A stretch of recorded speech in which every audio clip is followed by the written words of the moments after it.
জমিনের মানুষ যদি অন্যায় করে মাফ করবেন আমার আল্লাহ। আল্লাহু আকবার বলেন। মাফ করবেন আমার আল্লাহ। আমি তো মাফ করার মালিক না।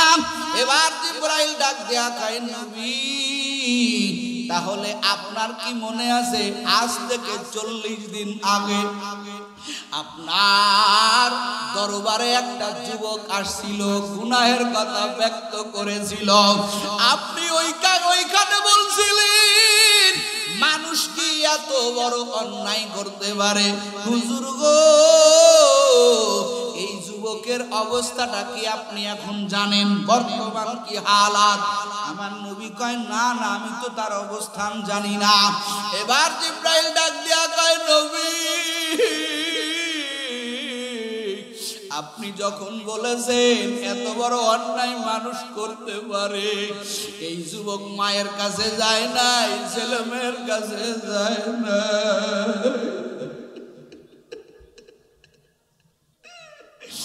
যুবক একটা দৌড় দিয়ে পাহাড়ের চূড়ায় উঠে গেছে। আজ 40 দিন হয়ে গেল, যুবকের কোনো খাবার যায় নাই, যুবক আহার করে না, ঘুমায় না, যুবক এত কান্না কাঁদতেছেন। ও নবী আমার, চোখে আর এখন পানি নাই। 40 দিনের কান্না, এই যুবকের চোখের পানি পর্যন্ত শেষ হয়ে গেছে। কাঁদতে কাঁদতে কাঁদতে কাঁদতে যুবকের কণ্ঠে কোনো আওয়াজ নাই, যুবক বুবা হয়ে গেছে। এখন চোখে পানির বদলে চোখ দিয়া ঝরঝর করে রক্ত পড়তেছে। যুবক আল্লাহর কাছে বলতেছে, রে মালিক, আমি এত বড় গুনাহগার, এই গুনার বোঝা মাথায় নিয়ে আমি আর বাড়ি যাব না। নবী পর্যন্ত আমার ব্যথা বুঝলো না, আমি কি করব? জিবরাইল ডাক দেয়া কয় নবী, তাড়াতাড়ি সাহাবীদের মাধ্যমে যুবকরে ওই পাহাড় থেকে আনেন। আমার আল্লাহ আবার দিয়া সুসংবাদ দিয়েছে, দুনিয়ার মানুষ তোমার অন্যায়টাকে বড় মনে করতে পারে, দুনিয়ার মানুষের কাছে তোমার গুনাহটা পাহাড় পরিমাণ হতে পারে, কিন্তু আমার মালিক আমার আল্লাহর কাছে কোনো গুনাহ বড় না রে যুবক। আমার নবীরে জানাইয়া দেয়, ও আল্লাহর পয়গম্বর, তাড়াতাড়ি যুবকরে আনেন, সুসংবাদ শুনাইয়া দেন।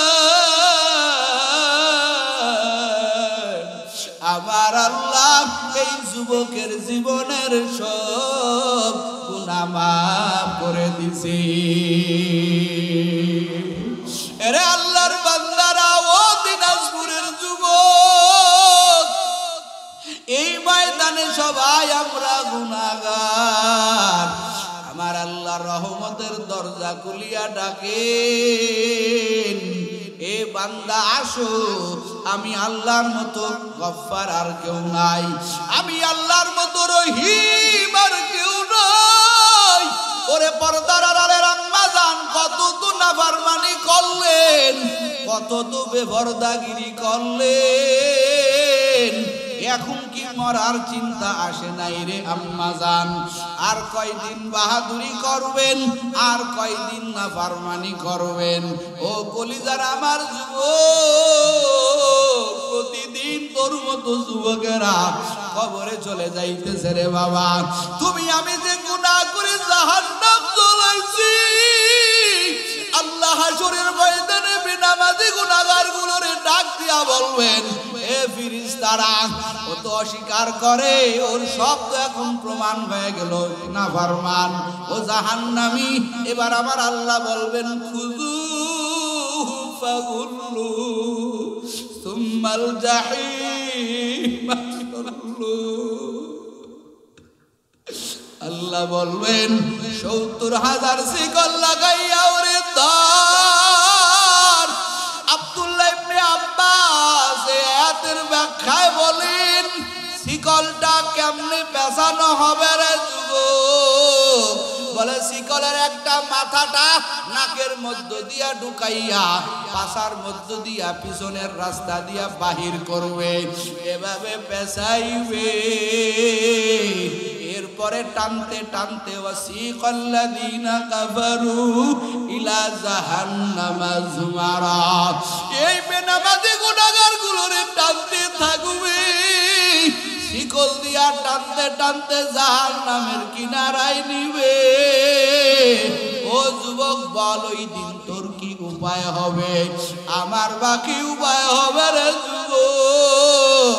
খবরদার খবরদার, গুনাহ নিয়া কবরে যাইও না। ওরে তুমি আমি যে গুনাহ করে করে করে জাহান্নামের আগুন জ্বলাইছি রে বাবা। দুনিয়াতে আগুন লাগলে ফায়ার সার্ভিসের পানি ছাড়া জাহান্নাম নেবে না। তুমি আমি যে নাফরমানি করিয়া জাহান্নাম জ্বলাইছি, ওই জাহান্নামের আগুন চোখের পানি সারা নিবে না। এই জন্য কাঁদো ও যুবক, কাঁদো। মাম্বাকা মিন খাশিয়াতিল্লাহ হারামাল্লাহু তাআলা তিলকাল আইনা আলান নার। নবী আমার বলেন, যেই চক্ষু জাহান্নামের ভয়ে কাঁদবে, ওই চক্ষুকে আমার আল্লাহ জাহান্নামে জ্বলাবে না। ও মা বোনের, আর কয়দিন বাহাদুরি করবে? কত তো বেপরদাগিরি করলেন। আপনার চোখে পানি নাই, দিল নরম নাই, অথচ তাকাইয়া দেখেন ফাতেমা রাদিয়াল্লাহু তাআলা আনহা, নবীর কলিজার টুকরা, সাইয়্যিদাতুন নিসাই আহলিল জান্নাহ, যাকে বলা হয় জান্নাতি রমণীদের সর্দারিনী, এত বড় দামি মহিলার মা, এই মহিলাটাও কেমন কবরকে ভয় করছেন, কেমন ভয় করেছেন। রাতের বেলা স্বপ্ন দেখে নবী আমার হাজির। আমার নবী কয়, রে ফাতেমা, আগামীকাল তুমি রোজা থাকবা। ওরে তুমি আলীর সাথে সেহরি খাও, আর তোমার আমার সাথে জান্নাতে ইফতারি হবে, মানে তোমার কালকে মৃত্যু হয়ে যাবে। পরের দিন সকালবেলা আলীরে ডাক দিয়া কয়, স্বামী বিদায় দেন, আর দেখা হবে না। হাসান হুসাইন আইসা কান্না দেখি কাঁদে। ও মা, কেন কাঁদো? হাসান হুসাইন কয়, যা তোর নানার রওজায় যা, তোর বাবার সাথে একটু কথা বলতে দে। এবার আলীর হাত ধরে ধরে কয়, স্বামী আমি আপনার খেদমত ঠিক মতো করতে পারি নাই। ও স্বামী আমার, ও স্বামী আমার, আপনার সাথে আমার মোহাব্বত হইছে, কিন্তু আপনার যেভাবে সেবা করা দরকার ওইভাবে সেবা করতে পারি নাই, আমারে মাফ করে দিবেন। আর আমার ইন্তেকালের সাথে সাথে রে স্বামী, ওরে দুনিয়ার কোনো মানুষকে জানাইবেন না, রাতের মধ্যে আপনি আর আপনার সন্তানেরা মিলে আমারে দ্রুত দাফন করে দিবেন। আলী ডাক দিয়া বলে, ফাতেমা, এটা আবার কেমন কথা?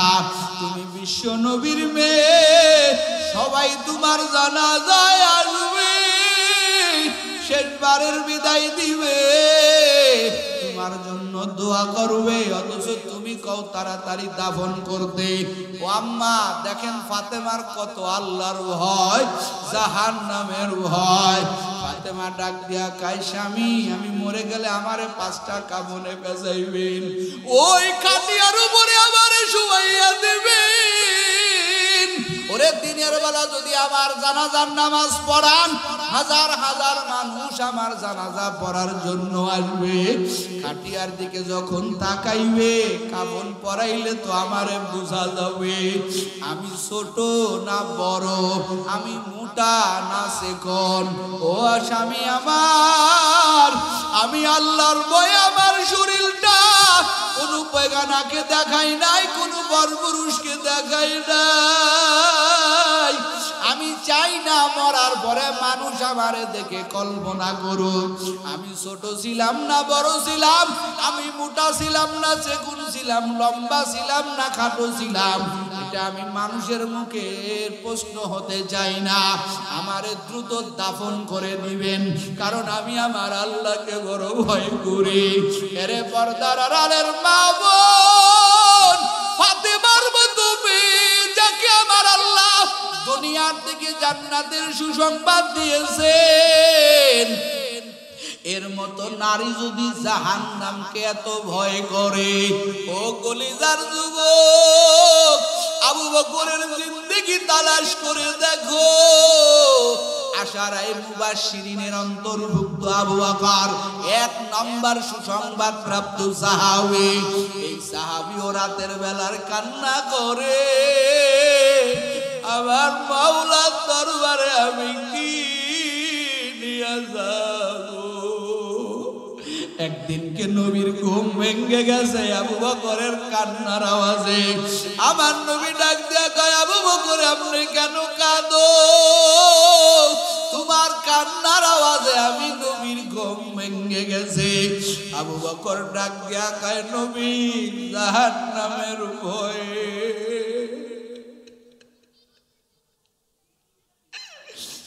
হাসরের ময়দানে আমার আল্লাহ যদি আমারে বলে আমার আমল ভালো লাগে না, ওই দিনকে আমার কি উপায় হবে? আমি আবু বকরের জানা নাই। ও নবী আমার, ওই জাহান্নামের ভয়ে আমি কান্না করি। এরে যুবক, তোমার চোখে পানি নাই কেন?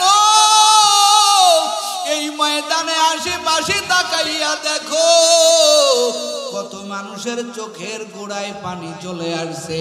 গুনার কারণে চোখে পানি নাই, অন্তরটা শক্ত বানাইয়া ফেলছো। মনে করছো কিছুই হবে না, কিছুই হবে না। আজরাইলের থাবা সহ্য করতে পারবা না। ওই কবরে 70 থেকে 99টা সাপের দংশন সহ্য করতে পারবা না।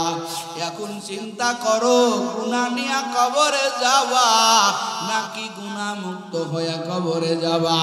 দুনিয়াতে একটা মশার কামড়, একটা বেতের বাড়ি সহ্য নেয় না। সামান্য ঠান্ডা, সামান্য গরম তুমি আমি সহ্য করতে পারি না রে যুবক। ওই কবরে সাপের দংশন কেমনে সহ্য করবা? তোমার আমার যখন জনমের মতো বিদায় দিবে, কাদেরকে আপন মনে করতেছ রে যুবক? তোরে একা একা বাসবার রেখে আসবে, তোর কাছে কেউ যাবে না। তোর নাম্বারটা পর্যন্ত মোবাইল থেকে ডিলিট করে দিবে। বন্ধুরা বলবে নাম্বারটা রাইকা ফোনের জায়গা জুড়ে রাখবো না। তোমার আমার নাম্বারটা পর্যন্ত ডিলিট করে দিবে রে যুবক। এই তো দুনিয়ার বাহাদুরি। ও বাপজানেরা, ও আমার কলিজার যুবক, ও হিলফুল ফজলের সংগঠনের ভাইয়েরা, ও পর্দার আড়ালে আমার মা বোনেরা, আমি গুনাহগার, আমার কোনো যোগ্যতা নাই। তবে মা, তোমার চোখ দিয়া দেখছো কত তোমার মতো মহিলারা চোখে ভর্তি কাপড় রাইখা, সাজসজ্জা রাইখা কবরে চলিয়া গেল। আপনিও তো কবরের বাসিন্দার মা। এই ময়দানে তওবা করে বহুত নামাজ কাজা দিছেন, আজকের এই ময়দানে তওবা করেন মা। আপনার মতো বহু মা আছে, খাস তো পর্দা করে, 5 বেলার নামাজ পড়ে, সকাল সন্ধ্যায় কোরআন তেলাওয়াত করে। স্বামী গরিব হইলেও আল্লাহর কাছে চোখের পানি জমা দেয় আর কাঁদে, বলে আল্লাহ আমার স্বামী আমার যতটুকু দেয় আলহামদুলিল্লাহ। ওরে খাস ভাবে চলে, আপনি কেন পারবেন না? ও আমার বোনেরা, তোমার মতো হাজার বোন আছে, স্কুল কলেজে পড়ে, পর্দা করে, কোনো পুরুষের সাথে দেখা যায় না। আমার আল্লাহর ভয়ে ও কলিজার যুবকেরা, জানি না আর দেখা হবে কিনা। আমি গুনাহগার, তোদের পায়ে হাত দিয়া বলি, আর দাড়িতে খুল লাগাইয়া আমার নবীরে কষ্ট দিও না, আর নামাজ কাজা দিয়া নিজেরে জাহান্নামী বানাইও না। করছো বহুত গুনাহ করছো, দুইটা ওয়াদা দাও গুনাহ করব না, গুনাহ হয়ে গেলে গুনাহ তওবার দ্বারা রাখবো না। কারা কারা পারবা দুটো হাত তওবার নিয়তে মালিক রে দেখায়া দাও। নারায়ে তাকবীর। ও দয়ার মালিক, গুনাহ এখানে আমরা সবাই গুনাহগার আল্লাহ, তওবার জন্য তুমি ডাকো, নিয়ত করার জন্য হাত উঠাইতেছি আল্লাহ, তোমার রহমতের ফেরেশতারা নূরের ক্যামেরা দিয়া ভিডিও করতেছে, তওবা কবুল করে নাও। আয় আল্লাহ থেকে আমাকে আপনাকে যাচাই বাছাই করে মনোনীত করে এই কোরআনের বাগানে আসবার এবং বসবার তৌফিক দান করে, সেজন্য আপনারা খুশি না বেজার? আওয়াজ হলো না, জোরে বলেন খুশি না বেজার? এখানে আমাদের বসার তৌফিক দিয়েছেন কে? আর জোরে বলেন। এজন্য মাওলার দরবারে শুকর গুজার করি, সবাই দিল থেকে আওয়াজ দিয়া বলি আলহামদুলিল্লাহ। আর একটু জোরে বলেন আলহামদুলিল্লাহ। হামদ বেহাত মার খুদায়ে পাকেরা, আকে ইমাদাদ মুশতে খাকেরা।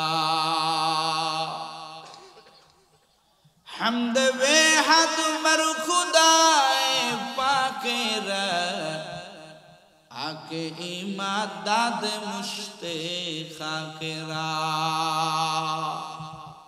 বড় মেহেরবান খুদা যে আল্লাহ আমাকে আপনাকে মানুষ বানাইছেন। সুবহানাল্লাহ। জোরে কোন আলহামদুলিল্লাহ। আর একটু জোরে বলেন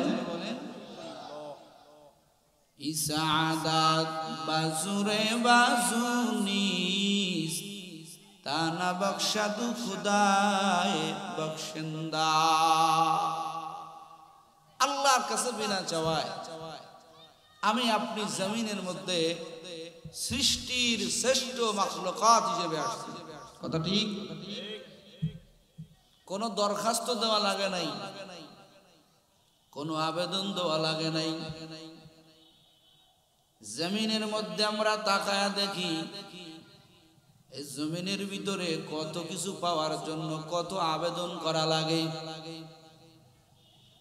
একটা চাকরির জন্য মেম্বার থেকে শুরু করে, চেয়ারম্যান থেকে শুরু করে, উপজেলা থেকে শুরু করে, এমপি মহোদয় থেকে শুরু করে দৌড়ানো লাগে। কথা ঠিক?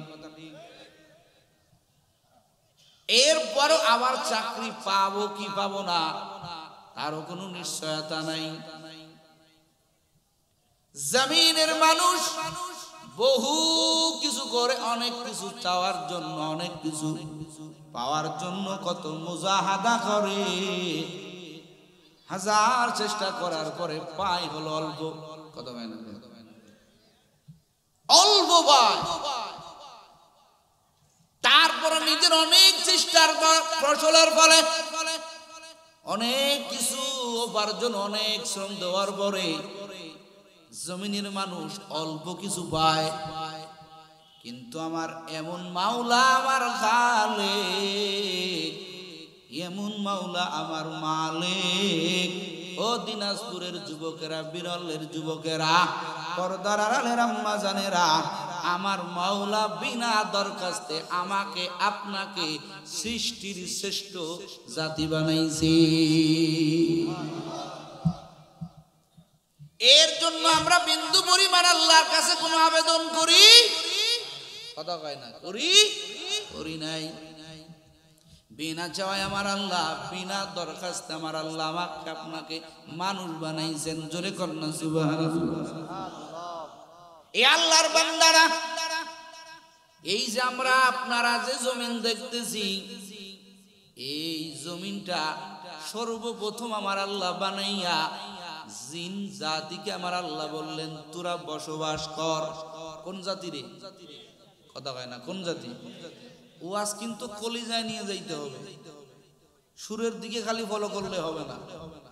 একটা টার্গেট নিয়ে বসছি আপনাদের কাছে কিন্তু কথা বলার জন্য। আমার চাইতে জ্ঞানে গুণে অনেক উলামায়ে কেরাম আছে, অনেক দূর থেকে আসছি। যদি উঠাউঠির ব্যারাম দেখান মোনাজাত দিয়ে চলে যাবে।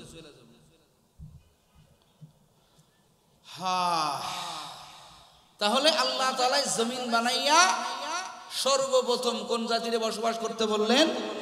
জিন জাতি। আল্লাহ কয় জিন জাতি তোরা বসবাস কর।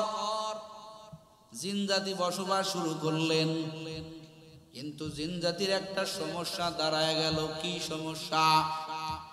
জিন জাতি পরস্পরে মারামারি কাটাকাটি শুরু করে দিল। কি করলো বলেন? মারামারি শুরু করলো। আল্লাহ কিছুদিন পরে আবার ডাক দেয়া বলেন, ও ফেরেশতার দল, আমি আল্লাহ জমিন বানাইয়া এই জমিনের মধ্যে আমি আল্লাহ বসবাসের জন্য জিন জাতিরে দিলাম, কিন্তু আমি দেখলাম জিন জাতি ইবাদত করে না, বরং তারা মারামারি করে, কাটাকাটি করে, নিত্য দিনের পেশা। আল্লাহ কয় ফেরেশতা তোরা যা, ইন্নী, আমার আল্লাহ কয় ও ফেরেশতার দল, তোরা জিন জাতিরে তাড়াইয়া দে, বনে জঙ্গলে তাড়াইয়া দে।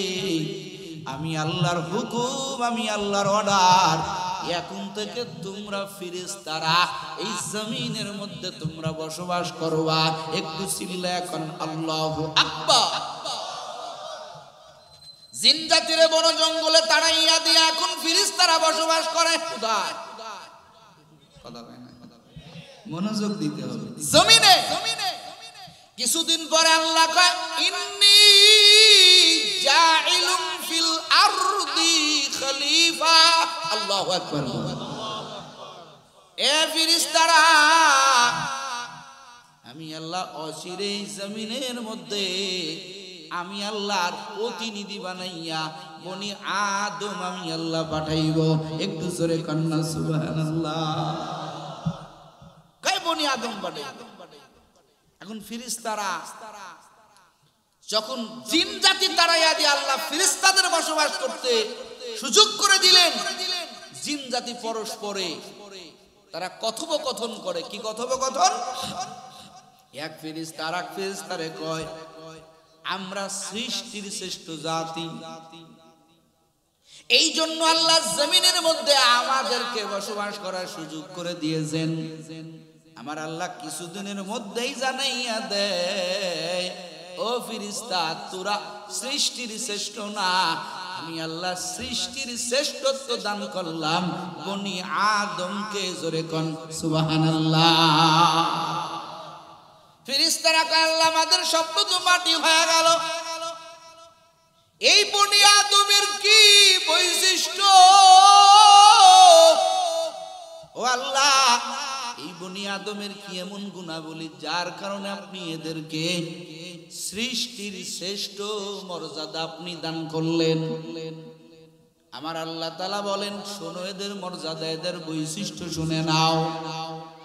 এই বনি আদমের মধ্যে এমন কিছু আল্লাহর বান্দা থাকবে, আমি আল্লাহর গোলাম থাকবে, যারা ইবাদত করতে করতে করতে এত দূরে চলে যাবেন, যাদের মর্যাদা এত বেড়ে যাবে, ওরে তোরা 1000 বছর ইবাদত করে যে পুঁজি সঞ্চয় না করবি, আবার কিছু বনি আদম থাকবে, তারা আমি আল্লাহর ইবাদত করে তুমগো ফেরেশতার চাইতে ওদের মর্যাদা বেড়ে যাবে। মানুষ জাতি ভাগ হয়ে যাবে 2 ভাগ। এক ভাগ হলো আমার আল্লাহর গোলাম, আর এক ভাগ বেঈমান, আল্লাহকে মানে না, আল্লাহর ইবাদত করে না। এরা ইবাদত না করে করে আমার আল্লাহ কয় এরা এত নিচে যাবে, উলাইকা কাল আনআম বাল হুম আদাল। এক জাতি যাবে আমি আল্লাহর জান্নাতে, এদের মর্যাদা সৃষ্টির শ্রেষ্ঠ, সুবহানাল্লাহ। আর এক জাতি আমি আল্লাহর ইবাদত না করে এরা চতুষ্পদ জন্তুর চাইতেও নিম্ন চলে যাবে। এবার ফেরেশতারা কয় আল্লাহ একটু সুযোগ পাইছে, একটা কথা বলি, একটা প্রশ্ন করি। আল্লাহ, যেই জাতি ভালো মন্দ নির্ভর করবে তাদের ইচ্ছার উপরে, তারা যদি ইবাদত করে তো তারা দামি হয়ে যাবে, আমগো ফেরেশতাদেরকে হার মানাইয়া দিবে। ও আল্লাহ, আমরা এক সেকেন্ড তোমার ইবাদত থেকে গাফেল থাকি না। ও দয়ার মালিক, আর এক শ্রেণীর মানুষ থাকবে যারা গুনাহ করে করে চতুষ্পদ জন্তু হার মানাইয়া ফেলবে। এবার ফেরেশতারা আমার আল্লাহকে প্রশ্ন করে, তাহলে ও আল্লাহ, আপনি কেন এই জাতির সৃষ্টির শ্রেষ্ঠ মর্যাদা দান করলেন? ফেরেশতা কারে প্রশ্ন করে? কতক্ষণ কারে? আল্লাহকে করে। আমার কথা কি আপনারা বুঝতেছেন? এবার আমার আল্লাহ ফেরেশতাদের এই প্রশ্নের জবাব দেয়, ইন্নী আ'লামু মা লা তা'লামুন।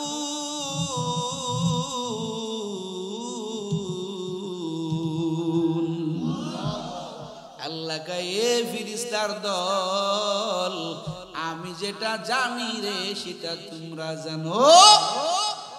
আল্লাহ কয় তোদের প্রশ্নের জবাব না, আমি কেন সৃষ্টির শ্রেষ্ঠ মর্যাদা দান করলাম সেটা আমি আল্লাহ জানি, তোমরা জানো না। কিন্তু ফেরেশতারা ওখানে একটা প্রশ্ন করছে, মৌখিক ভাবে বাহ্যিক ভাবে প্রশ্ন করেছে, আর একটা প্রশ্ন ফেরেশতারা বাহ্যিক ভাবে করে নাই, মনে মনে কল্পনা করে রাখছেন। সেই প্রশ্নটা কি?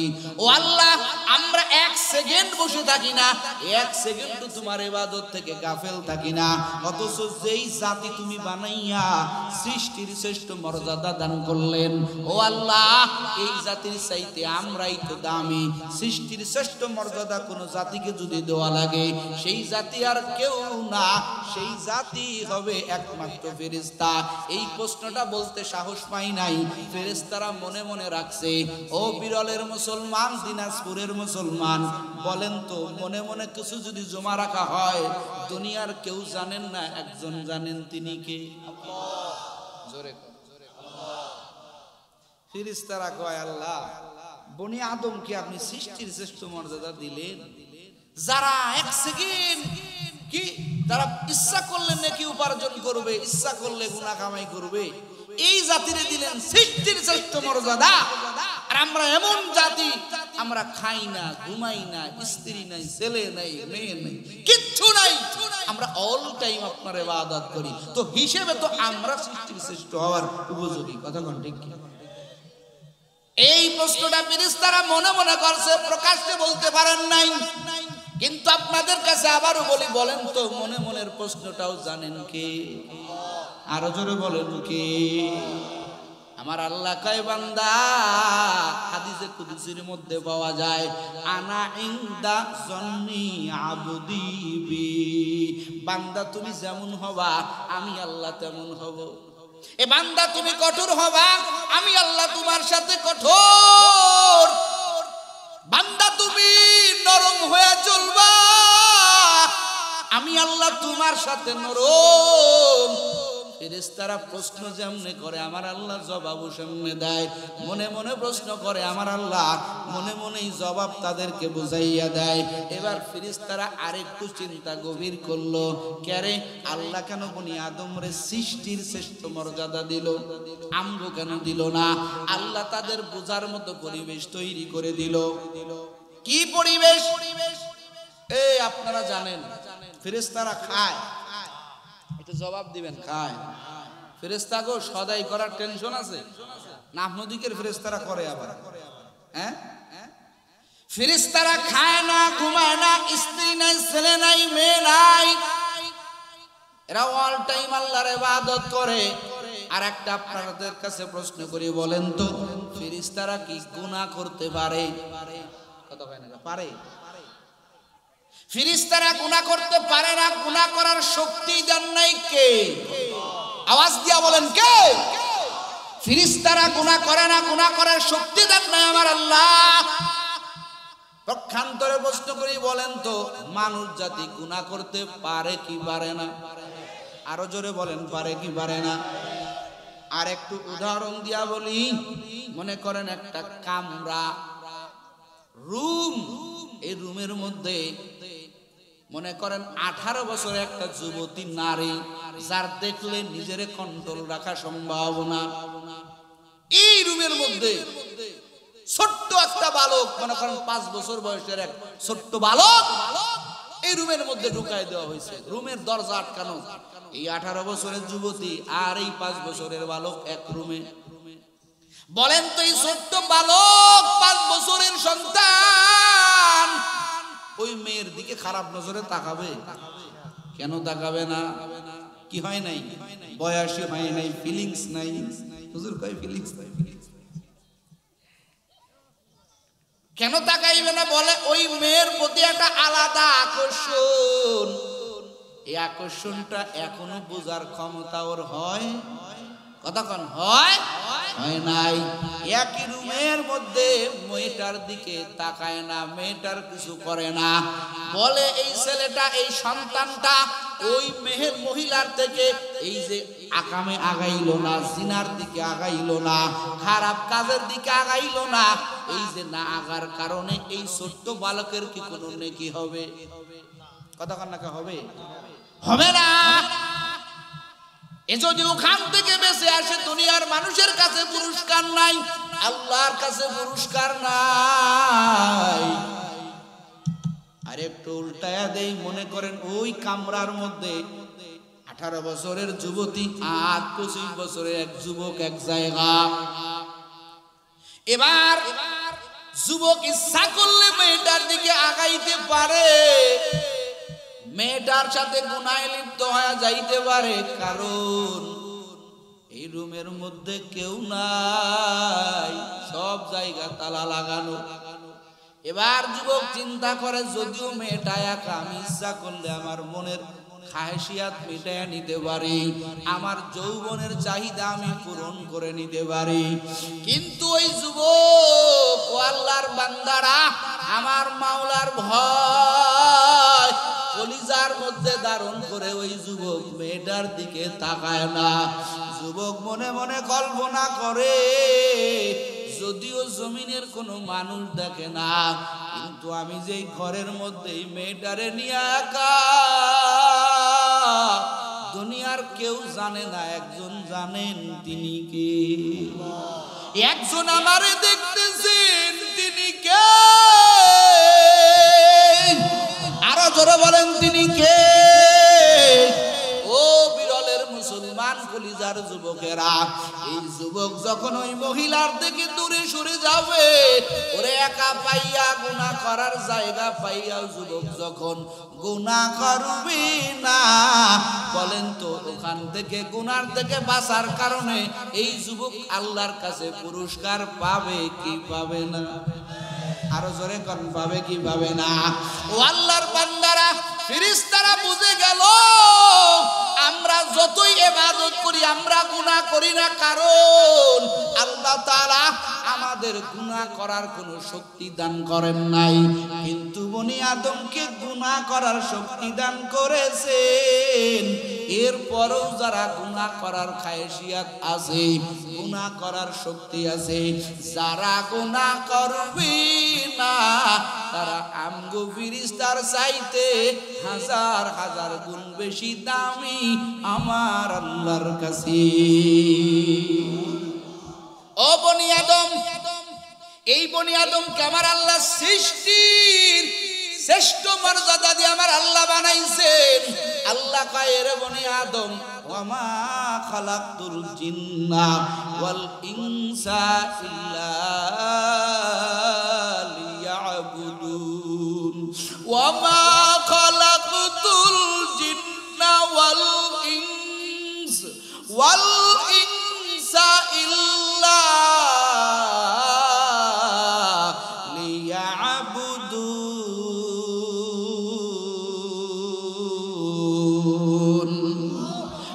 খালাকতুল জিন্না ওয়াল ইনসা বিখা ইবাদত নিস্তে মাকসুদ আযহা। আল্লাহ কয় বনি আদম রে, আমি আল্লাহ তোরে সৃষ্টির শ্রেষ্ঠ মর্যাদা দান করলাম। আমি আল্লাহ এমন কোন জিনিস নাই অকারণে বানাইছি। ও বান্দা, একটা জিনিসও নাই যে আমি আল্লাহ বিনা কারণে বানাইছি। এ বনি আদম রে, আমি আল্লাহ বড় আশা নিয়া বড় দরদ নিয়া তোরে বানাইলাম। ওরে বান্দা, তোর রূহটা যদি আমি একটা কুকুরের মধ্যে ঢুকাইয়া দিতাম, একটা কুকুর হইয়া জমিনে আসতি। কিন্তু আমি আল্লাহ তোর এমন খালেক, আমি আল্লাহ তোর এমন মালিক, আমি আল্লাহ তোরে আদর করে মানুষ বানাইছি। আমি আল্লাহ তোরে বড় মোহাব্বত করে বলি আদম বানাইছি। ও বান্দা, এই জমিনের মধ্যে আমি আল্লাহর ডাকার মাখলুকাতের অভাব নাই। এ যুবকের দল, ভোরের বেলা দেখো পাখির কিচির মিচির আওয়াজ। তোমার কানে কিচির মিচির আওয়াজ হতে পারে, কিন্তু ওটা কিচির মিচির আওয়াজ না। ওই পাখিরা আমার মাওলার নামের জিকির করে। ও শুধু তাই না, মৌমাছির দেখো না, ওরে মৌমাছি উড়ে উড়ে গুনগুন করে করে করে করে উড়ে ওই ফুলের থেকে মধু আহরণ করে বাসায় জমা করে। কিন্তু মৌমাছি যখন ওড়ে, তুমি আমি শুনি গুনগুন শব্দের আওয়াজ, কিন্তু মৌমাছি গুনগুন করে না। মৌমাছি যায় আর আমার মাওলার নামের জিকির করে। ওই কক্সেস বাজারে যাবার সমুদ্রের ঢেউয়ের আওয়াজ, ওটা তো আওয়াজ না, ওই পানিও আমার মাওলার নামের জিকির করে। জোরে বলেন না বাবা আল্লাহু আকবার। ও যুবক দিনাজপুরে আমার কলিজার বাবারা, পর্দার আড়ালের আম্মা জানেরা, আমার মাওলা কয় রে বনি আদম, এরা এত আমারে ডাকে, আমি আল্লাহ তো মজা পাই না। ও ফিরিস্তারা, তোরা অল টাইম রুকু অবস্থায় থাকো, অল টাইম তোরা সেজদা করো, তোদের ইবাদতে আমি আল্লাহ তো মজা পাই না। আমার মাওলা কোথায় মজা পায় জানো রে যুবক? আমার মাওলা ওই জায়গা মজা পায় যখন বান্দা অন্যায় করে পাহাড় পরিমাণ গুনাহ নিয়া, বান্দা যখন মনে করে আরে আমি তো বড় অন্যায়কারী, আমি তো বড় জালেম, আমার মতো জালেম এই জমিনে কেউ নাই। ওই বান্দা যখন আমার কুদরতি পায়ে কবর লাগাইয়া, আমার বান্দা যখন আমারে ডাক দেয়, আল্লাহ কয় ওই ডাকের ভিতরে যে কি মজা আমি আল্লাহ পাই। আমি আল্লাহ কই বান্দা তুই ডাকো কেন, তুই আমারে ডাকো। ফাযকুরুনি আযকুরুকুম আশকুরুলি ওয়ালা তাকফুরুন। জোরে বলেন বাবা আল্লাহু আকবার। আল্লাহ কয় তোরে আমি বানাইছি দুনিয়াতে মানুষের গীবত করার জন্য না, দুনিয়াতে আরাম আয়েশের জন্য না। ও আদরের বান্দা, তোরে বানাইছি আমি আল্লাহর ইবাদতের জন্য। হে গোলাম, তুই আমি আল্লাহর গোলাম, তুই আমি আল্লাহর আদরের বানানো বান্দা বান্দি। আল্লাহ কয় বান্দা তোরে বানাইছি ইবাদতের জন্য। ও বিরলের যুবকেরা, কলিজার বাবারা, পর্দার আড়ালে আমার মা বোনেরা, এখন আপনাদেরকে একটা আপনাদের বিবেকের কাছে প্রশ্ন করার জন্য বলি। আল্লাহ কয় তোরে বানাইলাম ইবাদতের জন্য, কিন্তু বাবা বুকে হাত দিয়া বলে 30 বছর 40 বছর বয়স হয়ে গেল, এখনো পর্যন্ত 5 বেলার নামাজ পড়তে পারি না। কথা কোন ঠিক কিনা? আমি নাইমুজ্জামান পারি না, এখনো গুনাহ ছাড়তে পারি না, এখনো গুনাহ হয়ে যায়। বলেন আর কবে আমার আল্লাহর টার্গেট পূরণ করব, আল্লাহর ইবাদত পূরণ করব? এরে আল্লাহর বান্দারা, কি মনে করছেন দুনিয়াতে ছলচাতুরি করে চলেন, ওরে দুনিয়াতে কোর্ট কাছারিতে নিজের ক্ষমতার বাহাদুরি দিয়া, টাকার বাহাদুরি দিয়া, নিজের ধন সম্পদের বাহাদুরি দিয়া পার পাওয়া যায়। বলেন তো বাবা, আখিরাতে কোনো পার পাওয়ার ব্যবস্থা আসেনি? এই কথাখান আছে? নাই নাই। ও কলিজার যুবক, হাসরের ময়দানে এক শ্রেণীর বাটপাররা বলবে, মালিক আপনি আমাকে গুনাহগার বলতেছেন, আপনি বলতেছেন আমি গুনাহগার। ও আল্লাহ, আমার গুনার কি কোনো সাক্ষী আছে? আমি যে নাফরমান, আপনি যে আমাকে বারবার বলতেছেন আমি গুনাহগার, আমার গুনার কি কোনো সাক্ষী আছে? আমার মাওলা বলবেন আজকে সাক্ষী ছাড়া বিচার হবে না। আমার আল্লাহ কবে, নাফরমানে গুনাহগার, অবশ্যই তোর গুনাহের আমি আল্লাহ সাক্ষী রেখেছি। ও আল্লাহর বান্দারা, একটু বুঝিয়া শুনিয়া গুনাহ করবেন। আজকে আপনাদের সামনে কয়েকটা সাক্ষীর কথা আলোচনা করব। কিতাবের মধ্যে পড়েছি, বান্দা যখন বলবে আমি গুনাহগার না, আমি গুনাহ করি নাই, প্রমাণ কি? আমার আল্লাহ তখন সেই বেনামাজি গুনাহগারের বিরুদ্ধে আমার আল্লাহ 8টা সাক্ষী দায়ের করবেন। জোরে বলেন কয়টা? জোরে কর। ও বাবারা, গুনাহ তো করতেছেন, এই সাক্ষীগুলোর এড়াইয়া যদি করতে পারেন করবেন। আর যদি মনে করেন না, এই সাক্ষীগুলো এড়াইয়া আমি তো গুনাহ করতে পারি না, তাহলে বাবা তওবা করবেন। আমার আল্লাহ প্রথম সাক্ষী হাজির করবেন। এ জমিনের মাটি আসো, আমার এই বেনামাজি গুনাহগার বান্দা কয় ওর গুনার বলে কোনো সাক্ষী নাই। বলেন তো বাবা, যেখানে আমি আপনি গুনাহ করেছি ওইখানে মাওলার জমিন ছিল কি ছিল না? কথা কয় না, ছিল না? আল্লাহ কোরআনে অগ্রিম মেসেজ দিয়া দিয়েছেন, ইয়াউমা ইদিন তুহাদ্দিসু আখবারাহা বিআন্না রাব্বাকা আওহা লাহা। এ যুবক, আমার আল্লাহ ডাক দিয়া বলবেন, এ জমিনের মাটি আসো, আমার এই বান্দা কয় ও বলে গুনাহ করে নাই। এ জমিন তোর জবানটা আজকে খুলিয়া দে রে যুবক। যেই জমিনের জন্য পাগল, তুমি পাগল, আমি পাগল, বাড়ি করবা, গাড়ি করবা, জমিন কিনবা, অমুক শহরে বাড়ি করবা, দিনাজপুর শহরে বাড়ি করবা, হালাল হারামের খবর নাই, জমির পিছনে দৌড়াইতেছো। মোহাব্বতে ডাক দিয়া বলো, জানেন হুজুর এই জমি আমার, এই জমি আমার, এই জমি আমার। এরে যুবক, ও পর্দার আড়ালের আম্মা জানেরা, ওরে আমার কলিজার মায়েরা, কলিজার যুবকেরা, যেই জমিনকে তুমি বলতেছো জমিন আমার, কিন্তু কোরআন খুলিয়া দেখো জমিন তো তোমার না। আল্লাহ হাসরের ময়দানে বলবেন, জমিন তোর জবান খুলিয়া দে, তোর উপরেই তো দাঁড়াইয়া দাঁড়াইয়া আমার এই বান্দা অন্যায় করেছে। বলেন তো বাবা, যেখানে অন্যায় করছি ওইখানে জমিন ছিল কি ছিল না? আরো জোরে বলেন।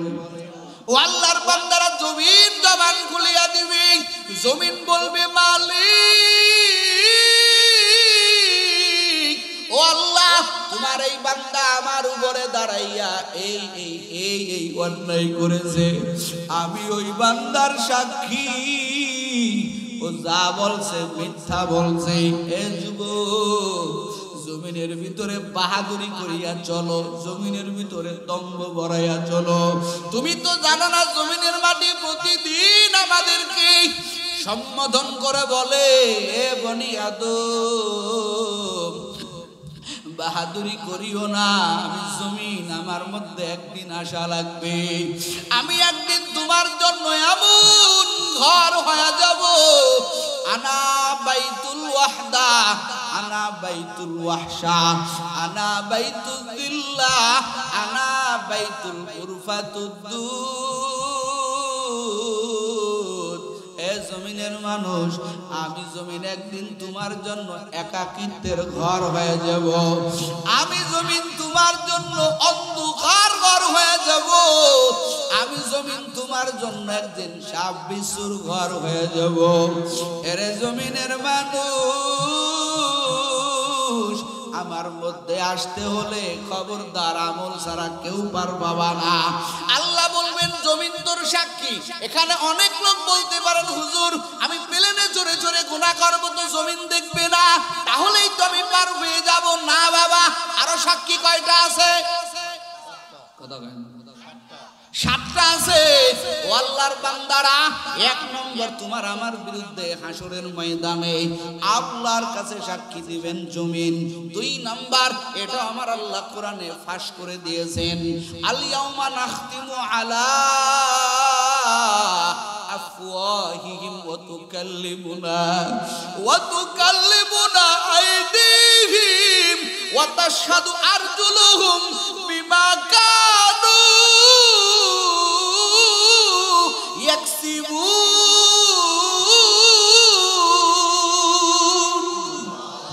চশম গুয়াদ দিদা আমগম জাহারাম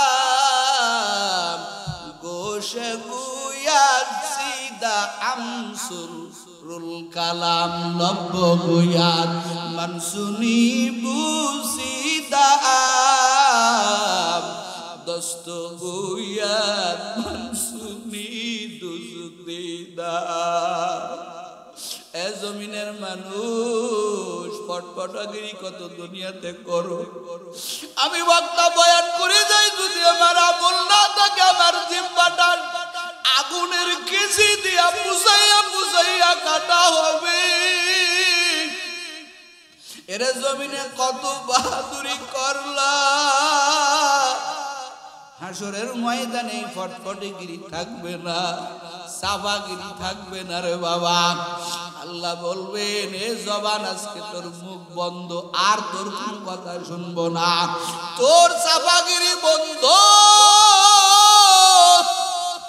আল্লাহ মুখের উপরে মোহর এঁটে দিবেন। উলামায়ে কিরাম আছে বাবা, একটাও বানাইয়া বলবো না।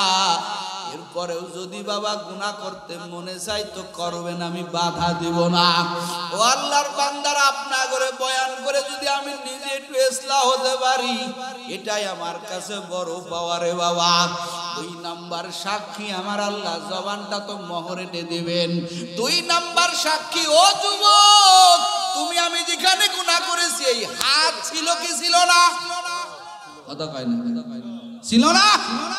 এই হাত দিয়া অন্যের মাল নিয়েছো, হাত দিয়া অন্যায় ভাবে একজনকে আঘাত করেছো, হাত দিয়া কত মানুষের অন্যায় ভাবে পিটাইছো, হাত দিয়া ফেসবুকে যুবক একজন আলেমের বিরুদ্ধে লেখছো। এ যুবক, কোন হাতের তুই সাক্ষী বানাইতেছো? হাতটাকে মনে করতেছো হাত আমার? না রে বাবা না। কুরআন কি বলে? কুরআন বলে হাত আমার না, হাত আমার আপন না, অথচ কোটি কোটি টাকা হাতের পিছনে ব্যয় করতেছো।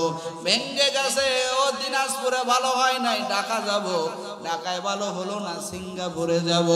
কিন্তু কুরআন কি কয়? এই হাত তোমার আমার বিরুদ্ধে সাক্ষী দিবে রে যুবক। 2 নাম্বার সাক্ষী আল্লাহ বলবেন হাত। এ বান্দা তো কয় ও বলে গুনাহ করে নাই, হাত বলবে আল্লাহ বলো নাফরমান।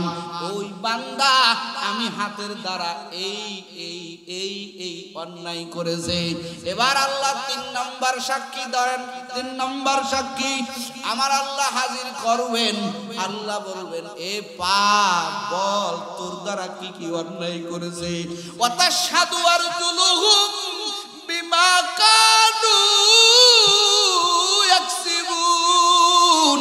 এরে কলিজার যুবক, পায়ের জবান খুলে যাবে। ও যুবক, এখানে মাহফিল চলে, হিলফুল ফুজুলের সংগঠনের মাহফিল। তুমি খাজার দোকানে দৌড়াইতেছো দৌড়াইতেছো দৌড়াইতেছো, তোমার পা ওখানেই চলবে, তোমার কপাল বড় পুরা। তুমি এই ময়দানে আল্লাহ ওয়ালাদের উলামায়ে কেরামের খাঁটি বুজুর্গদের বয়ান শুনতে তোমার পা আগায় না।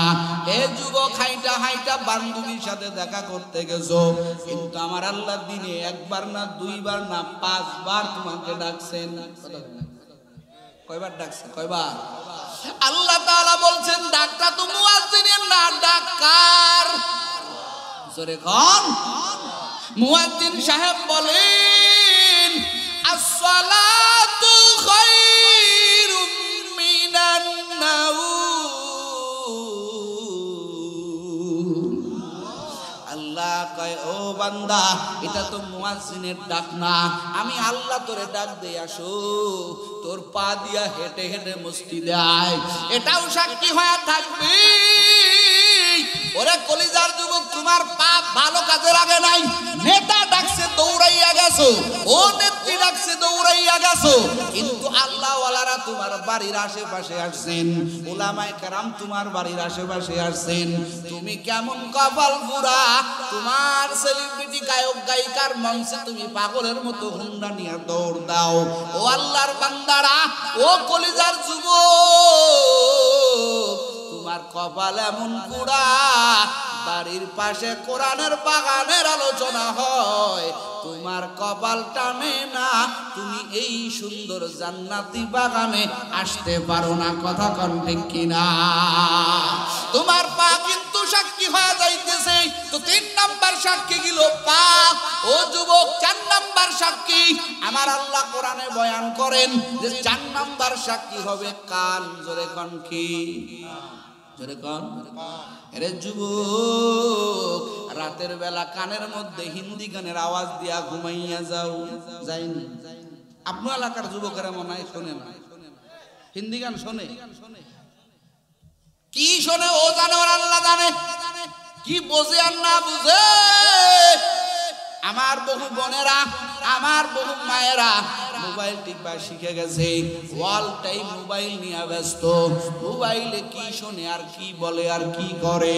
আমার কলিজার যুবকেরা মনে হয় 24টা ঘন্টার মধ্যে 2-1 ঘন্টা একটু ঘুমায়, আর বাকি অল টাইম মোবাইলের পিছনে সময় দেয়। আল্লাহর বান্দারা, বহু যুবকের তো রাতে গানের আওয়াজ ছাড়া ঘুম আসে না। হিন্দি গানের আওয়াজ দিয়ে, আরে যুবক,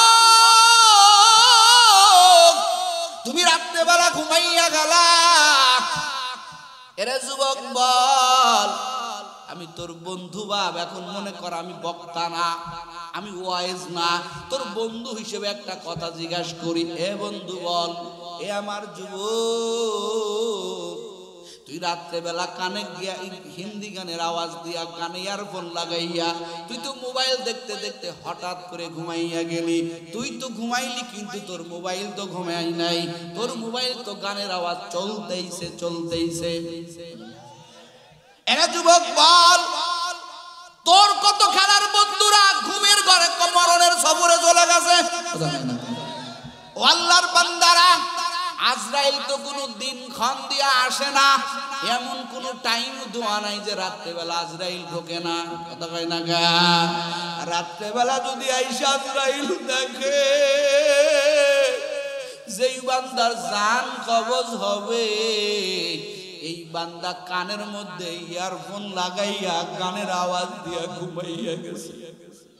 অথচ আল্লাহর ফায়সালাই যুবকের এখন জান কবজ হয়ে যাবে। ওরে আল্লাহর বান্দারা, কেউ তো জানে না কোন জায়গায় কার মরণ হয়ে যাবে। এই যে আজকে দেখলাম, একটু মাঝে মাঝে নেটে ঢুকি দেখি, আর মনে মনে ভাবি, এক টিম কাফেলা রাজশাহী থেকে ওই কক্সেস বাজারে হুন্ডা সফরে গেছে। এ যুবক, তোমরা অনেকেই দেখছো, দেখো নাই? এক আল্লাহর বান্দাও গিয়েছে, তার ছবিগুলো মাঝে মাঝে নেটে ভেসে উঠতেছে। এই যুবক স্বপ্ন নিয়ে গিয়েছিল বন্ধুদের সাথে কক্সেস বাজারের সফর। ফিরতে পথে আল্লাহর বান্দা অ্যাক্সিডেন্ট করে লাশ হয়ে বাড়ি আসলো। ও আল্লাহর বান্দারা, ও যুবক, তুই কানের মধ্যে হিন্দি গানের আওয়াজ দিয়া কানটারে সাক্ষী বানাইলি। রাতের বেলা যদি আজরাইল চলিয়া আসে, আজরাইল যদি আইসা দেখে এ বান্দার কানে হিন্দি গানের আওয়াজ চলতেছে, খুব আরামে জানটা কবজ হবে। খুব আদর করে সুন্দর করে আজরাইল কানের থেকে ইয়ারফোনটা সরাইয়া ওযু টযু করাইয়া তারপরে জান কবজ কি গান নাকি ওযু টযু করাইয়া মিয়া গান শোনো কা, আমি তো আসছি তোমার জান কবজ করার জন্য। এরকম বলবে নি? হাসেন না বাবা, এরকম বলবে? অথচ হাদিসের মধ্যে পাওয়া যায় মানুষ যখন গুনাহ করে তখন তার সাথে ঈমান থাকে না। ওলামায়ে কেরাম আছে, বানোয়াট গল্প করি না, মুতালা করে এখানে বসছি। মানুষ যখন গুনাহ করে তখন তার সাথে ঈমান থাকে না, ঈমানটা ঝুলন্ত অবস্থায় থাকে। এরে কলিজার যুবক, গান শোনা কি হালাল? কথা কয় না গান শোনা হারাম, তুমি হারামের মধ্যে লিপ্ত, তোমার ঈমানটা তোমার থেকে জুদা হয়ে ঝুলন্ত অবস্থায় আছে। আর আল্লাহ যদি ওই সময় এসে তোমার জানটা কবজ করে, যুবক রে ন্যূনতম ঈমানটা নিয়া কবরে যাইতে পারবি না। তো বাবারা আমার, ও কলিজার বাচ্চারা আমার, তোমার আমার 4 নাম্বার সাক্ষী হয়ে যাবে কান, 5 নাম্বার সাক্ষী হয়ে যাবে চোখ। কি হবে চোখ? 6 নাম্বার চোখের কথা কি বলবো, এটা তো আমগো দ্বারা হইতেইছে। রাস্তা দিয়া মা বোন হাইটা যাইতেছে, তুমি তাকাইয়া তাকাইয়া চোখের স্বাদ নিতেছো। ও মা বোনেরা, তুমিও যুবকের দিকে তাকাইতেছো, চোখের জিনা নিয়া যাইতেছো। অথচ আমার নবী বলেন জিনাল আইনিন নজর, বলেন নজরটাও একটা জিনা। এটাও তুমি একদিকে খারাপ নজরে তাকাবা, সাথে সাথে আল্লাহর ভয়ে জবান নজরটা ফিরাইয়া নাও। আমার আল্লাহ তোমার আমল নামায় বহু নেকের মালিক বানায় দিবে। ও আল্লাহর বান্দারা, তো বলতেছিলাম 5 নাম্বার সাক্ষী হলো চোখ, 6 নাম্বার সাক্ষী হলো তোমার আমার গায়ের চামড়া। আল্লাহ তাআলা কোরআনে বলেছেন, এই হাসরের ময়দানে বান্দা বলবে, রে চামড়া, তুইও আমার বিপক্ষে সাক্ষী দিতেছিস, কত আদর করছি। ও মা বোনেরা, চোখের ভর্তি কসমেটিক কত কিছু কিনছো, অথচ তোমার আমার গায়ের চামড়া পর্যন্ত আল্লাহর দরবারে সাক্ষী দিবে। 6 নাম্বার চলিয়া গেল, 7 নাম্বার সাক্ষী হবে রে বাবা। আমার আল্লাহ তাআলা কোরআনে হাকিমের মধ্যে বয়ান করে বলেন, কিরামান কাতিবিনা ইয়ালামুনা মা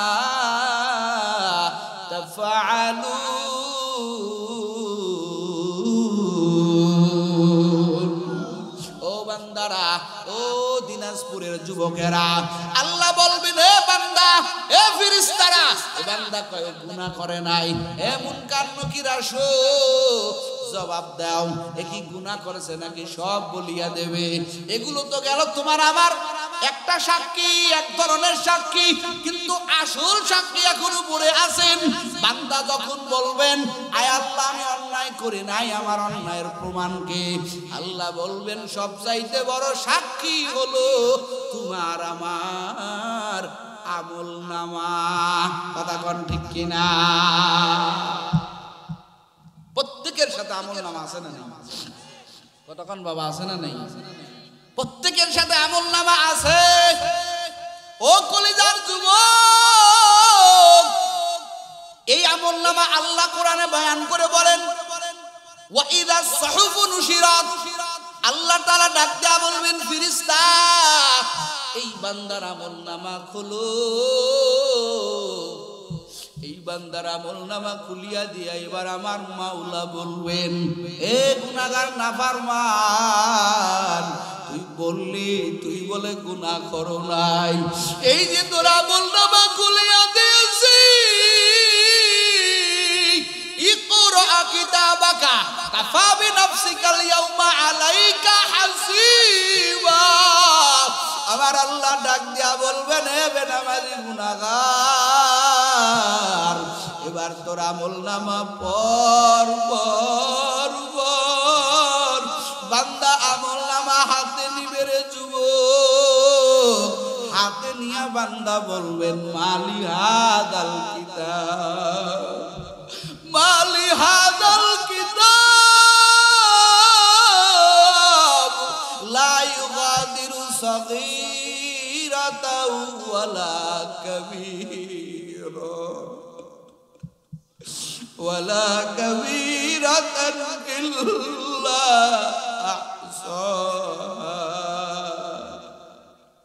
বান্দা আমলনামা হাতে নিয়ে বলবে আল্লাহ তুমি কি লেখছো রে? ওরে আমি কোন দিন ছোট্ট একটা অন্যায় করেছি, ওরে আমার থেকে ছোট একটা অন্যায় বাদ পড়ে নাই, আমার থেকে বড় একটা অন্যায় বাদ পড়ে নাই। আল্লাহ তাআলা এবার বলবেন এ ফেরেশতারা এই বেনামাজি নাফরমানের এবার শিকল লাগা। ও কলিজার বাবারা, ও পর্দার আড়ালের আম্মা জানেরা, বলেন তো এই 8টা সাক্ষী যদি আমার আপনার সাক্ষী দেয়, বলেন তো বাঁচার কোনো উপায় আসেনি? এ বাবা সলসাতুরি করে পার পাওয়া যাবে? কতক্ষণ যাবে? এ বাবা এখানে যারা আছেন আমি মনে করি আমার মতো গুনাহগার এই ময়দানে কেউ নাই। এখন মনে মনে সবাই কল্পনা করতেছেন, মনটা এতক্ষণের বয়ানে আমার মনে হয় কিছুটা হলেও নরম হয়েছে। আসলেই তো গুনাহ করেছি, আসলেই তো বাঁচার উপায় নাই। এই সাক্ষীগুলো আমগো সাথে সাথে আছে, একটা সাক্ষীও কেউ মাইনাস করার কোনো উপায় জোরে গন উপায় নাই। তো এখন আমি কি করব? এখন আমি কি করব? আল্লাহ কয় এবার আল্লাহ আশার বাণী শুনাইয়া দেয়, কুল ইয়া ইবাদিয়াল্লাযীনা আসরাফু আলা আনফুসিহিম লা তাকনাতু মির রাহমাতিল্লাহ ইন্নাল্লাহা ইয়াগফিরু জামিআ ইন্নাহু হুয়াল গফুরুর রহিম। আল্লাহ কয় বিনামাজিরা, এ গুনাহগারেরা, আমি আল্লাহর মতো গাফফার আর কেউ নাই, আমি আল্লাহর মতো রহমান আর কেউ নাই, আমার মতো গফফার আর কেউ নাই। এরে তুই কত গুনাহ করছিস, ওরে তোর গুনাহ যদি আসমান পর্যন্ত হয়ে যায়, ওরে বান্দা আমি আল্লাহ এমন রহমান, একটাবার যখন তুই আমারে আল্লাহ কয়া ডাকবি। এ বাবারা, এ দিনাজপুরের যুবকেরা, আমার মাওলা কয় বান্দারে, ওরে দুনিয়ার মানুষ অন্যায় করলে মানুষ পুলিশ লাগায় দেয় তারে শাস্তি দেওয়ার জন্য, অথচ আমার মালিক দুনিয়ার মানুষ যদি অন্যায় করে আমার মাওলা রহমতের দরজা খুলে দিয়া ডাক দেয়, আসো আলামিন মুস্তাগফিরিন ফাআগফির আলা। আল্লাহ কয় নাফরমানেরা, এ গুনাহগারেরা, ওরে আমি আল্লাহর মতো গফফার কেউ নাই, আমি আল্লাহর মতো রহমান কেউ নাই। তোর গুনাহ জমিনের মানুষ বড় মনে করতে পারে, আমি আল্লাহরে একটাবার তুই একটাবার ডাকবি, আমি আল্লাহ ক্ষমা না করে পারবো না। বিখ্যাত ফকিহ একজন বুজুর্গ বান্দা, নাম তার হলো আবুল্লাহ সমরকান্দি রহমাতুল্লাহি আলাইহি। তার একটা কিতাব যেটা মুসলমানের জন্য সতর্কের কিতাব, যেই কিতাবটার নাম তামবিহুল গাফিলিন, তামবিহুল মুসলিমিন, বলে গাফেলদের জন্য সতর্ক। এই আল্লাহর বান্দা কিতাবের মধ্যে একটা ওয়াকিয়া লেখেন, আল্লাহর নবীর সাহাবী হযরত উমর রাস্তা দিয়া হেঁটে যাইতেছেন, এক যুবক পথের ভিতরে বসে বসে এমন কান্না কাঁদতেছেন, ওরে যার কান্না মনে হয় গাছের পাতা ঝরে পড়বে। ওমরের মতো একজন সঙ্গে দিলের ব্যক্তি যার ভিতরে শুধু কঠোরতা কঠোরতা কঠোরতা, কিন্তু কিতাব লেখেন ওমরের এই যুবকের কান্নায় মায়া লাগাইয়া দিল। ওমর কয় রে যুবক, তোর কান্না আমার কলিজার ভিতরে গিয়া লাগতেছে। এ যুবক, মায়ুবুকি কাইয়া সাবন, এ যুবক তুই কোন কারণে কাঁদো? তোর কি হয়েছে আমাকে কি বলা যায় না? আমাকে বলো তুই কেন কান্না করো? এবার যুবক কয় রে উমর, তোমার কাছে বলে আমার কোনো উপায় হবে না। রে উমর, রহমাতুল লিল আলামিনের কাছে কি আমার একটু নিয়ে যাবা? আমি যে কত বড় জালিম, ওরে আমি নবীর কাছে বলে মনে হয় শান্তি পাবো, আমার একটা রাস্তা বাহির করে দিবে। এ উমর, আমাকে একটু নিয়ে চলো। এবার উমর কয় ঠিক আছে, আমার সাথে চলো। উমর সাহাবী এই যুবককে নিয়ে রওনা হয়ে গেল নবীর ঘরের দরজার কিনারায় বসাইয়া। উমর কয় যুবক ভাই তুমি বসো, আমি একটু আগে নবীর থেকে অনুমতি নিয়ে আসি। উমর যাইয়া নবীর সামনে কাঁদতেছেন। নবী আমার ডাক দিয়া বলে উমর, তুমি কেন কান্না করো? তুমি কেন কাঁদো? বলো তুমি কেন কাঁদো? এবার নবীর এই কথা বলি আর উমর কয় নবী কাঁদি একটা যুবকের কান্নায়। ওই যুবকের কান্নায় এতটা করুন, আমার হৃদয়টা সুয়াইয়া দিছে রে নবী। যুবক আমাকে বলে না কি যেন আপনারে বলবে। এবার নবী কয় যুবকরে বাড়ির মধ্যে নিয়ে আসো। ও দিনাজপুরের যুবকেরা, ও আল্লাহর বান্দারা, মনোযোগ দিয়া শুনো। গুনাহ তোমারও আছে আমারও আছে। যদি মনে করো না গুনাহ মাফ করানো লাগবে না, আমি জাহান্নামে জ্বলতে পারবো, বাবা তোমার এই ওয়াজ শোনা লাগবে না। এবার যুবক আইসা নবীরে সালাম দেয়, ও নবী, আমি বড় গুনাহগার, আমি বড় জালেম। আমার নবী কয় কত বড় গুনাহ করছো? বলে নবী সবচাইতে আমি বড় হয় বড় গুনাহগার। আমার নবী কয় আল্লাহর রহমতের চাইতেও কি বড় গুনাহ? বলে হ্যাঁ, আমার মনে হয় আল্লাহর রহমের চাইতেও আমার বড় গুনাহ। এবার আমার নবী কয় তোমার গুনাহটা কেমন? আসমান জমিনের চাইতেও বড়। ওই যুবক কাঁদে আর বলে হুজুর, আমার গুনাহটা আসমান জমিনের চাইতেও বড়। এবার নবী আমার বলেন, এ যুবক বল তোর গুনাহটা কত বড়? এবার যুবক যখন গুনাহের কথা বলবে কেমন যেন বুক ফাইটা মরে আই যাবে। যুবক ডাক দিয়ে কয় নবী, এবার আপনি শোনেন আমি কেন কান্না করি। আমি একটা কাফন চোরা, এই মদিনার মধ্যে আমি একটা কাফন চোরা। ওরে এক আনসারী রমণীর ইন্তেকাল হয়ে গেছে, সুন্দর একটা মেয়ে মারা গেছে, আত্মীয় স্বজনেরা কাফন লাগাইয়া কবর দিয়া চলে গেছে। আমি আমার চোরের পেশা, আমি ওই মহিলার কবরের মধ্যে ঢুকে বললাম, ওই মহিলার গায়ের থেকে কাফনগুলো টেনে টেনে টেনে টেনে আমি খুললাম। খোলার পরে যখন কবর থেকে যাব, শয়তান আমারে ওয়াসওয়াসা দিয়া ফেললো। আমি শয়তানের ফন্দিতে বন্দী হয়ে গেলাম। শয়তান আমারে এলকা করতেছে, আমাকে ধোঁকা দিতেছে আর বলতেছে, রে যুবক, এই কবরের মধ্যে একটু টসটা মার, দেখ কার গার থেকে কাফন সরাইলি, কার শরীর থেকে কাফন সরাইয়া দিলি।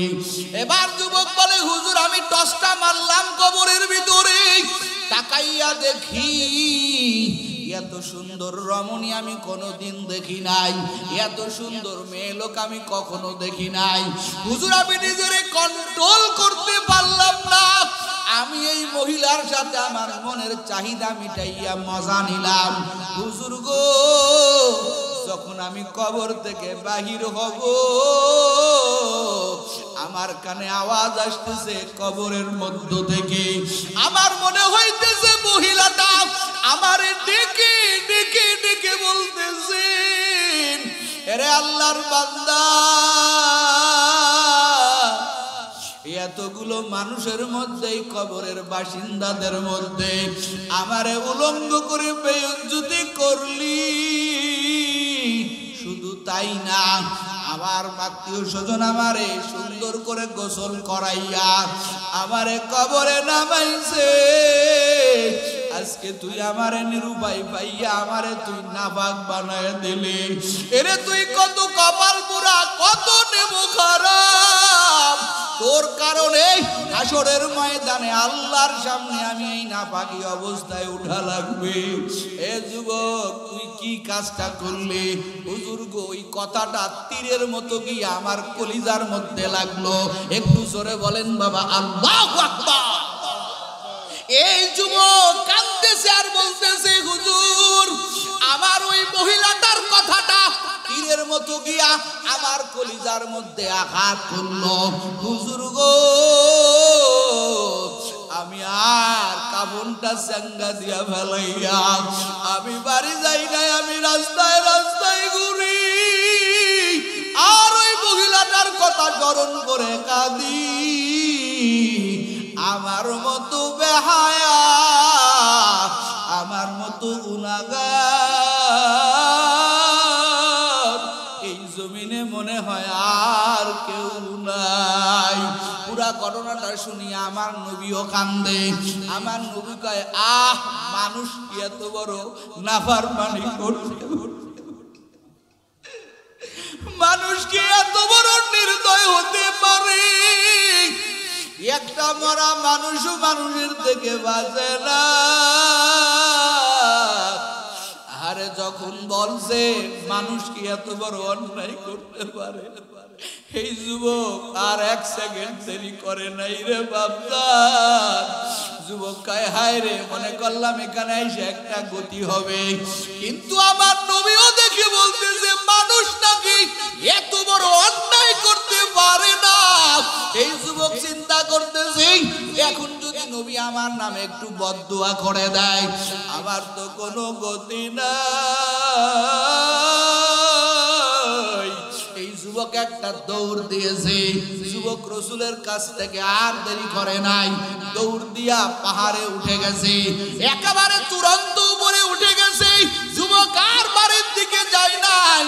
একদিন, দুই দিন, তিন দিন না রে বাবা, 40 দিন পরে জিবরাইল আইসা নবীকে সালাম দেয়, ও নবী আমার, আপনারে কয়েকটা প্রশ্ন করব, সঠিক সঠিক জবাব দেন। আমার নবী কয়, বলো। এবার জিবরাইল ডাক দেয়া কয়, নবী, এই জমিনের মানুষের খাওয়ানোর মালিক আপনি না আল্লাহ? বলেন তো আমাদের রিজিক দাতাকে? আরো জোরে বলেন। আমার নবী কয়, জিবরাইল কেমন প্রশ্ন করো? আমি কেন মানুষকে খাওয়াইতে যাব? আমাকেও তো একজন খাওয়ান, তিনি কে? আরো জোরে বলেন, কে? আমাকেও একজন খাওয়ান, তিনি আমার মালিক, আমার মাওলা, আমারে খাওয়ায়। জিবরাইল এবার কয়, আপনার দ্বিতীয় প্রশ্ন, এই জমিনের মানুষের হায়াত কে দেয়, আপনি দেয় না আল্লাহ দেয়? এবার নবী আমার কয়, আমি তো হায়াতের মালিক না, আমাকেও তো বাঁচায় রাখছেন আমার আল্লাহ, আমি কেন মানুষকে হায়াত দিতে যাব? এবার জিবরাইল ডাক দেয়া কয়, নবীরে 3 নাম্বার প্রশ্ন, জমিনের মানুষ যদি গুনাহ করে এটা কি আপনি মাফ করবেন না আল্লাহ মাফ করবেন? আমার নবী কয়, আমি মাফ করার কেউ না। জমিনের মানুষ যদি অন্যায় করে মাফ করবেন আমার আল্লাহ। আল্লাহু আকবার বলেন। মাফ করবেন আমার আল্লাহ, আমি তো মাফ করার মালিক না। এবার জিবরাইল ডাক দেয়া কয়, নবী, তাহলে আপনার কি মনে আছে আজ থেকে 40 দিন আগে আপনার দরবারে একটা যুবক আসছিল, গুনাহের কথা ব্যক্ত করেছিল, আপনি ওইখানে বলছিলেন মানুষ কি এত বড় অন্যায় করতে পারে? হুজুর গো, এই যুবক যুবকের অবস্থাটা কি আপনি এখন জানেন? বর্তমান কি হালাত? আমার নবী কয় না না, আমি তো তার অবস্থান জানি না। এবার জিবরাইল ডাক দিয়া কয় নবী, আপনি যখন বলেছেন এত বড় অন্যায় মানুষ করতে পারে, এই যুবক মায়ের কাছে যায় নাই, ছেলে মেয়ের কাছে যায় না,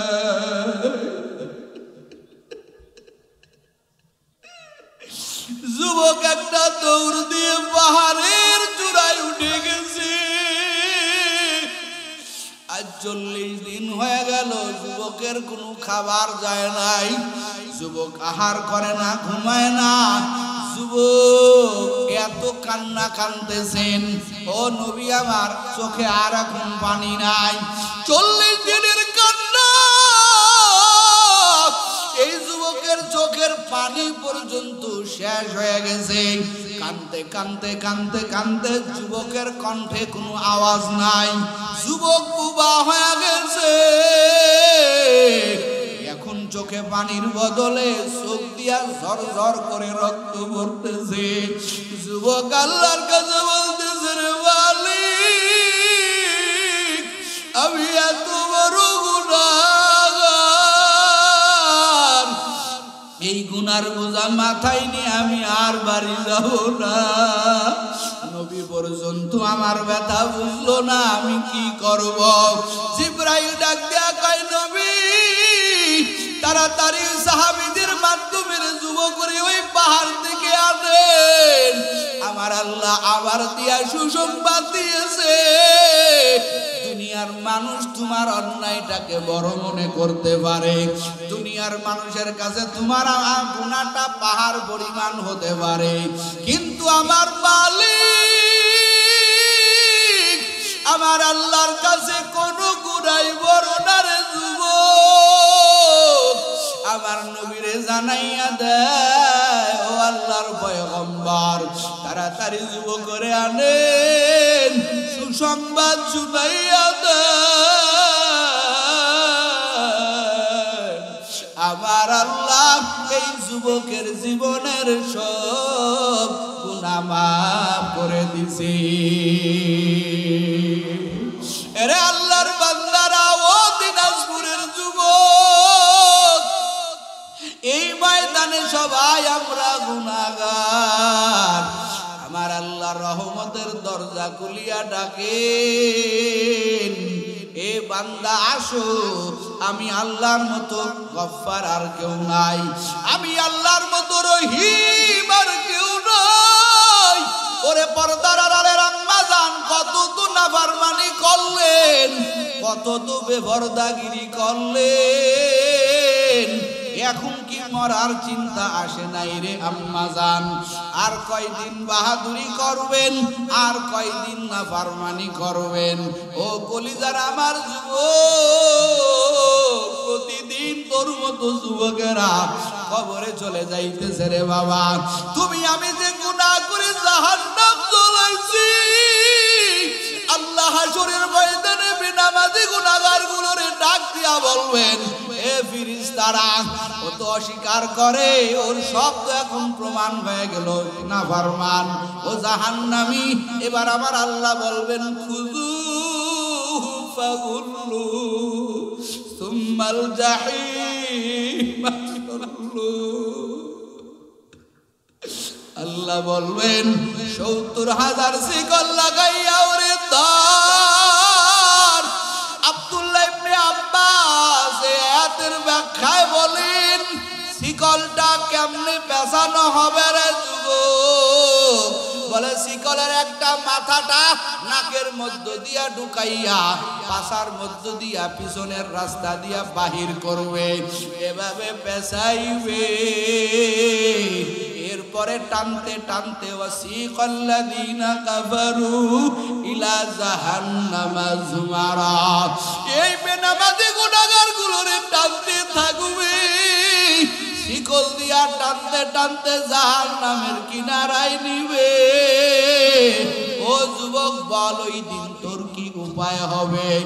আমার বাকি উপায় হবে রে যুবক। খবরদার খবরদার গুনাহ নিয়া কবরে যাইও না। ওরে তুমি আমি যে গুনাহ করে করে করে জাহান্নামের আগুন জ্বলাইছি রে বাবা,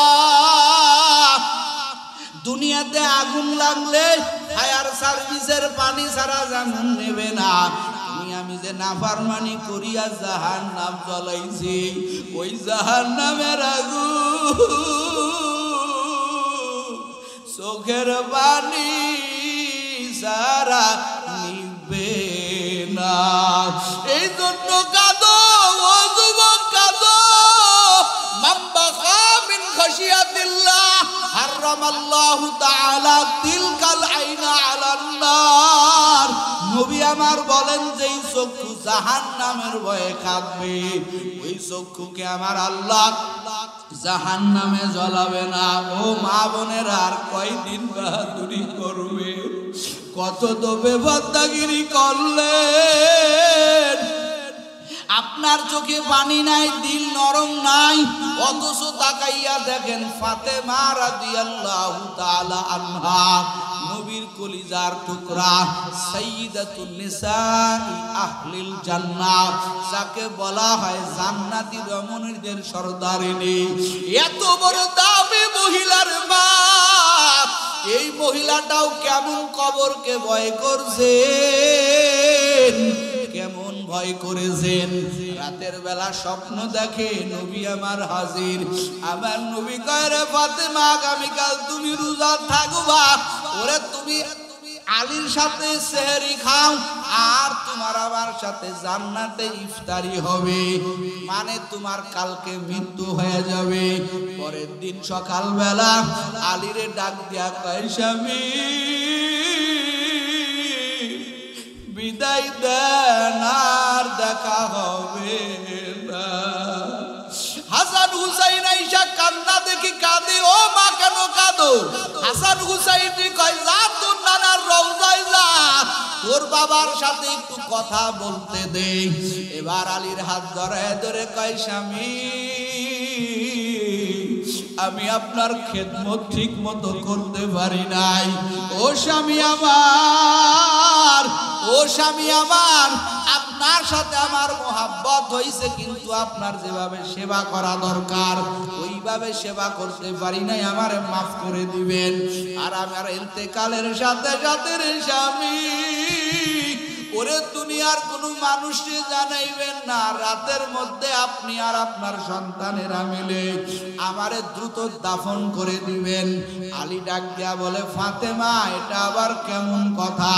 তুমি বিশ্ব নবীর মেয়ে, সবাই তোমার জানাজায় আসবে, শেষবারের বিদায় দিবে, তোমার জন্য দোয়া করবে, অথচ তুমি কও তাড়াতাড়ি দাফন করতে। ও আম্মা দেখেন ফাতেমার কত আল্লাহর ভয়, জাহান্নামের ভয়।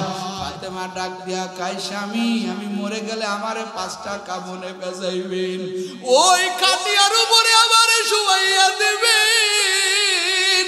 ওরে দিনের বেলা যদি আমার জানাজার নামাজ পড়ান, হাজার হাজার মানুষ আমার জানাজা পড়ার জন্য আসবে, খাটিয়ার দিকে যখন তাকাইবে, কাফন পরাইলে তো আমারে বোঝা যাবে আমি ছোট না বড়, আমি মোটা না চিকন। ও স্বামী আমার, আমি আল্লাহর ভয়ে আমার শরীরটা কোনো বেগানাকে দেখাই নাই, কোনো পরপুরুষকে দেখাই নাই। আমি চাই না মরার পরে মানুষ আমারে দেখে কল্পনা করুক আমি ছোট ছিলাম না বড় ছিলাম, আমি মোটা ছিলাম না চিকন ছিলাম, লম্বা ছিলাম না খাটো ছিলাম, এটা আমি মানুষের মুখে প্রশ্ন হতে চাই না। আমারে দ্রুত দাফন করে দিবেন, কারণ আমি আমার আল্লাহকে বড় ভয় করি। এরে পর্দার আড়ালের মা বোন, ফাতেমার মতো মেয়ে যাকে আমার আল্লাহ দুনিয়ার থেকে জান্নাতের সুসংবাদ দিয়েছেন, এর মতো নারী যদি জাহান্নামকে এত ভয় করে, ও কলিজার যুবক, আবু বকরের জিন্দেগি তালাশ করে দেখো, আশারায়ে মুবাশশিরিনের অন্তর্ভুক্ত আবু বকর 1 নাম্বার সুসংবাদ প্রাপ্ত সাহাবী। এই সাহাবীও রাতের বেলার কান্না করে, আমার মাওলার দরবারে আমি কি নিয়ে যাব। একদিনকে নবীর ঘুম ভেঙে গেছে আবু বকরের কান্নার আওয়াজে। আমার নবী ডাক দিয়া কয়, আবু বকর আপনি কেন কাঁদো? তোমার কান্নার আওয়াজে আমি নবীর ঘুম ভেঙে গেছে। আবু বকর ডাক দিয়া কয়, নবী জাহান্নামের ভয়ে।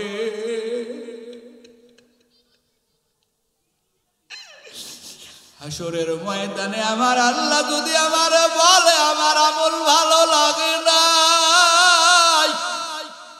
ওই দিনকে আমার কি উপায় হবে? আমি আবু বকরের জানা নাই। ও নবী আমার, ওই জাহান্নামের ভয়ে আমি কান্না করি। এরে যুবক, তোমার চোখে পানি নাই কেন? এই ময়দানে আশেপাশে তাকাইয়া দেখো, কত মানুষের চোখের গোড়ায় পানি চলে আসছে। গুনার কারণে চোখে পানি নাই, অন্তরটা শক্ত বানাইয়া ফেলছো। মনে করছো কিছুই হবে না, কিছুই হবে না, আজরাইলের থাবা সহ্য করতে পারবা না। ওই কবরে 70 থেকে 99টা সাপের দংশন সহ্য করতে পারবা না। এখন চিন্তা করো, গুনাহ নিয়া কবরে যাবা নাকি গুনাহ মুক্ত হয়ে কবরে যাবা? দুনিয়াতে একটা মশার কামড়, একটা বেতের বাড়ি সহ্য নেয় না। সামান্য ঠান্ডা, সামান্য গরম তুমি আমি সহ্য করতে পারি না রে যুবক। ওই কবরে সাপের দংশন কেমনে সহ্য করবা? তোমার আমার যখন জনমের মতো বিদায় দিবে, কাদেরকে আপন মনে করতেছ রে যুবক? তোরে একা একা বাসবার রেখে আসবে, তোর কাছে কেউ যাবে না, তোর নাম্বারটা পর্যন্ত মোবাইল থেকে ডিলিট করে দিবে। বন্ধুরা বলবে নাম্বারটা রাইকা ফোনের জায়গা জুড়ে রাখবো না, তোমার আমার নাম্বারটা পর্যন্ত ডিলিট করে দিবে রে যুবক। এই তো দুনিয়ার বাহাদুরি ও বাপজানেরা, ও আমার কলিজার যুবক, ও হিলফুল ফজলের সংগঠনের ভাইয়েরা, ও পর্দার আড়ালে আমার মা বোনেরা, আমি গুনাহগার, আমার কোনো যোগ্যতা নাই। তবে মা, তোমার চোখ দিয়া দেখছো কত তোমার মতো মহিলারা চোখে ভর্তি কাপড় রাইখা, সাজসজ্জা রাইখা কবরে চলিয়া গেল। আপনিও তো কবরের বাসিন্দার মা। এই ময়দানে তওবা করেন, বহুত নামাজ কাজা দিছেন, আজকের এই ময়দানে তওবা করেন মা। আপনার মতো বহু মা আছে, খাস তো পর্দা করে, 5 বেলার নামাজ পড়ে, সকাল সন্ধ্যায় কোরআন তেলাওয়াত করে, স্বামী গরিব হইলেও আল্লাহর কাছে চোখের পানি জমা দেয়, আর কাঁদে বলে আল্লাহ আমার স্বামী আমারে যতটুকু দেয় আলহামদুলিল্লাহ। ওরে খাস ভাবে চলে, আপনি কেন পারবেন না? ও আমার বোনেরা, তোমার মতো হাজার বোন আছে, স্কুল কলেজে পড়ে, পর্দা করে, কোনো পুরুষের সাথে দেখা যায় না। আমার আল্লাহর ভয়ে ও কলিজার যুবকেরা, জানি না আর দেখা হবে কিনা। আমি গুনাহগার, তোদের পায়ে হাত দিয়া বলি, আর দাড়িতে খুল লাগাইয়া আমার নবীরে কষ্ট দিও না, আর নামাজ কাজা দিয়া নিজেরে জাহান্নামী বানাইও না। করছো বহুত গুনাহ করছো, 2টা ওয়াদা দাও, গুনাহ করব না, গুনাহ হয়ে গেলে গুনাহ তওবার দ্বারা রাখবো না। কারা কারা পারবা? 2টো হাত